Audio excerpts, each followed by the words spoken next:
নমস্কাৰ এই মুহূৰ্তত লৈ আহিছো এটা ডাঙৰ খবৰ 23 এপ্ৰিলত সমগ্ৰ অসম কপিব আমচুৰ প্ৰতিবাদত 23 এপ্ৰিলত ভয়ংকৰ প্ৰতিবাদত কপাব অসম আৰু এয়া হুংকাৰ দিয়া হৈছে 23 এপ্ৰিলত এবাৰ প্ৰতিবাদ সাব্যস্ত কৰিব আমচুৱে আৰু যাৰ বাবে এতিয়া আমচুৰ কঠোৰ সিদ্ধান্তয়ে আৰু কঠোৰ হকিয়নি এবাৰ আমচুৰ আৰু বিজেপি চৰকাৰৰ বিৰুদ্ধে এনেদৰে তীব্ৰ প্ৰতিবাদ সাব্যস্ত কৰা হ'ব ওয়াকফ সংশোধনী আইনখনৰ বিৰোধিতাৰে 23 এপ্ৰিলত ৰাজপথত ওলাই আহিব শ শ মুছলমান লোকসকল সবিশেষ লৈ আহিছো এই মুহূৰ্তত ৰাজ্য কপিব 23 এপ্ৰিলত বিজেপি চৰকাৰক উত্তৰ দিবলৈ সাজু হৈছে আমচুৰ প্ৰতিবাদত কপিব ৰাজ্য 23 এপ্ৰিলত ভয়ংকৰ প্ৰতিবাদ সাব্যস্ত কৰা হ'ব 23 এপ্ৰিলত সাব্যস্ত কৰা হ'ব উত্তাল প্ৰতিবাদ তাৰ বাবে এতিয়া সকলো সাজু হৈ পৰিছে বিজেপি চৰকাৰৰ বিৰুদ্ধে ওলাই আহিব ৰাজ্যৰ লাখ লাখ লোক প্ৰতিবাদ কৰিবলৈ ওলাই আহিব ওয়াকফ আইন বাতিল নকৰালৈকে প্ৰতিবাদ চলি যাব বুলি হুংকাৰ দিয়া হৈছে আমি জনাইছো এই মুহূৰ্তত ডাঙৰ খবৰ ইতিমধ্যে মুখ্যমন্ত্ৰীৰ বিৰুদ্ধে গৰজি উঠিছে আমচু মুখ্যমন্ত্ৰী ডক্টৰ হিমন্ত বিশ্ব শৰ্মাৰ বিৰুদ্ধে গৰজি উঠিছে আমচু আৰু প্ৰতিবাদ সাব্যস্ত কৰা হ'ব 23 এপ্ৰিলত মাজত মাত্ৰ এটা দিন আৰু 23 এপ্ৰিলত কৰা হ'ব ভয়ংকৰ প্ৰতিবাদৰ দিশে এবাৰ আমচুৱে কঠোৰ যেটো হকিয়নি প্ৰদান কৰিছে এবাৰ চৰকাৰক তীব্ৰ সমালোচনা কৰিছে আমচুৱে ভয়ংকৰ প্ৰতিবাদ চলাই যাব ইতিমধ্যে নিখাৰ ভাগত যেটো টৰ্চ লাইট জ্বলাই প্ৰতিবাদ সাব্যস্ত কৰা হৈছিল আৰু এয়া হুংকাৰ দিয়া হৈছে যে 23 এপ্ৰিলত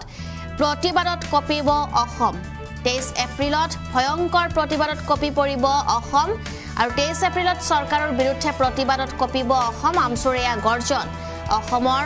উচ্ছেদিত পৰিয়ালক ভূমি দিয়াৰো দাবী জনাইছে আমচুৱে লাখ মুছলমানৰ শক্তি দেখিব এইবাৰ ৰাজ্যবাসী কিয়নো এনেদৰে এক হুংকাৰ দিয়া হৈছে 23 এপ্ৰিলত ৰাজ্য কপাবলৈ সাজু হৈছে আমচু বিজেপি চৰকাৰৰ বিৰুদ্ধে ওলাই আহিব ৰাজ্যৰ হাজাৰ লোক মেডিকেলত সংখ্যালঘুৰ আসনৰ সংখ্যা বৃদ্ধিৰ দাবী জনাইছে আমচুৱে অসমৰ উচ্ছেদিত পৰিয়ালক ভূমি দিয়াৰ দাবী জনাইছে আমচুৱে আৰু এবাৰ আমচু আৰু মুখ্যমন্ত্ৰী ডক্টৰ হিমন্ত বিশ্ব শৰ্মাৰ মাজত এনেদৰে বাক বিতণ্ডা চলাৰ মাজতে 23 এপ্ৰিলত ভয়ংকৰ প্ৰতিবাদ সাব্যস্ত কৰা হ'ব কিন্তু ইয়াৰ মাজতে মুখ্যমন্ত্ৰী গৰাকীয়ে হকিয়নি দিছিলে যে কোনেও যাতে ৰাজপথলৈ ওলাই নাহে প্ৰতিবাদ কৰিবলৈ নহলে পৰিস্থিতি অধিক ভয়াবহ হৈ পৰিব আৰু ইয়াৰ পাছতে অসম আৰক্ষী এতিয়া হস্তম হৈ পৰিছে আৰু প্ৰতিবাদৰ বিৰুদ্ধে অসম আৰক্ষী একচন আৰম্ভ কৰিছে কিন্তু 23 এপ্ৰিল অৰ্থাৎ মাজত মাত্ৰ এটা দিন আছে আৰু তাৰ পিছতে 23 এপ্ৰিলত যেটো ৰাজ্য কপাবলৈ সাজু হৈছে আমচুৰ এবাৰ গৰ্জন দেখিবলৈ পোৱা গৈছে চৰকাৰৰ বিৰুদ্ধে মন্তব্য আছে সেয়া শুনাবলৈ চেষ্টা কৰিম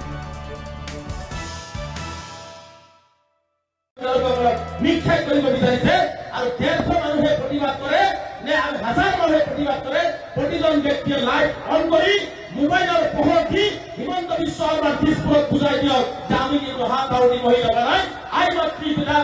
আবাল বৃদ্ধ ডেকাসকলে ওলাই আহি আমি এই আইনৰ বিৰোধিতা কৰিছো এই আইন বাতিল হ'বই লাগিব যিমান মোবাইল আছে চবে অন কৰক আৰু হিমন্ত বিশ্ব শৰ্মাৰ দিশপুৰত বুজাই দিয়ক ওয়াকফ আইন আমি নামানো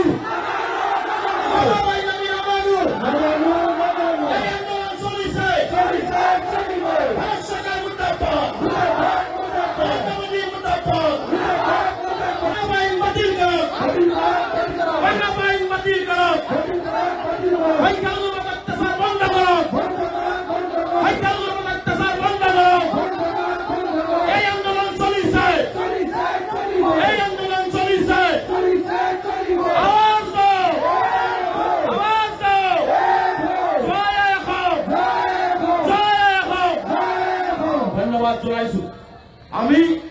মুখ্যমন্ত্ৰী হিমন্ত বিশ্ব শৰ্মা ডাঙৰীয়াৰ দুৰ্বল চৰ্চক আমি জনাই দিব বিচাৰিছো আপুনি আজি জনাই দিয়ক যে বাক্সা জিলাত প্ৰতিবাদ হৈছে আৰু এই মাহতে বৰপেটা জিলাতো বৃহৎ গণসমাৱেশৰ আয়োজন কৰা হৈছে আৰু বাক্সাৰ পৰা হাজাৰ সংখ্যালঘু ৰাইজে আবাল বৃদ্ধ ডেকা গাভৰু আইমাত্ৰসকলে নিজৰ গাঁঠিৰ ধন ভাঙি হলেও বৰপেটাৰ সেই জনসমাৱেশত আপোনালোকে উপস্থিত হৈ অসম চৰকাৰৰ বিৰুদ্ধে প্ৰতিবাদ সাব্যস্ত কৰিবনে নাই অহা 23 তাৰিখ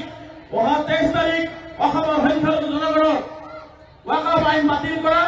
অসমৰ উচ্ছেদিত পৰিয়ালক সংস্থাপন দিয়া মেডিকেলৰ চিট কাটি লৈছে এইটো বাহাল ৰখা বসুন্ধৰা 234 মুছলমানৰ নাম অন্তৰ্ভুক্তি কৰা সংখ্যালঘুসকলক ভূমিৰ পাট্টা প্ৰদান কৰাৰ দাবীৰে 23 তাৰিখ বৰপেটাত বৃহৎ জনসমাৱেশৰ আয়োজন কৰা হৈছে আৰু এই জনসমাৱেশত আপোনালোকে অংশগ্ৰহণ কৰিব বুলি মই আশা ৰাখিছোঁ। কৰিব নাই জাতিবৰ সংকটত আন্দোলন নকৰিলে কিন্তু সমস্যাৰ সমাধান নহয়। আজি হিমন্ত বিশ্ব শৰ্মা ডাঙৰীয়াই কৈছে যে কোনো আইন হাতত তুলি ল'ব নালাগে। আমি অসমৰ মুছলমানসকল বিশেষকৈ ধৰ্মীয় সংখ্যালঘুসকল আইনৰ প্ৰতি সদায় শ্ৰদ্ধাশীল। আমি কেতিয়াও আইন হাতত তুলি নলওঁ, মুখ্যমন্ত্ৰীয়ে জনা উচিত। যোৱাকালি কৈছে, আকৌ এটা কথা কৈছে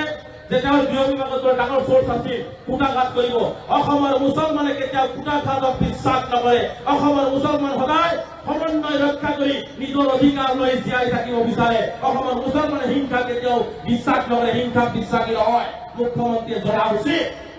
মুখ্যমন্ত্ৰীয়ে এইবোৰ কৈ দিল্লীত ভাল লগাবৰ কাৰণে ডাঙৰ ডাঙৰ কথা তেওঁৰ বক্তব্যত চাব, কেতিয়াবা হিন্দীত মাৰিব, কেতিয়াবা ইংৰাজীত মাৰিব। কাৰণ তেওঁ কিছুমান কথা অকুৱাই টুকাই মিছা কথা ক'ব আৰু সেইবোৰ কথা যাতে দিল্লীয়ে পায় তাৰ কাৰণে তেওঁ দুই ধৰণৰ ভাষণ দিয়ে। অসমীয়াত দিয়ে বেলেগ, হিন্দী আৰু ইংৰাজীত দিয়ে তেওঁ বেলেগকে।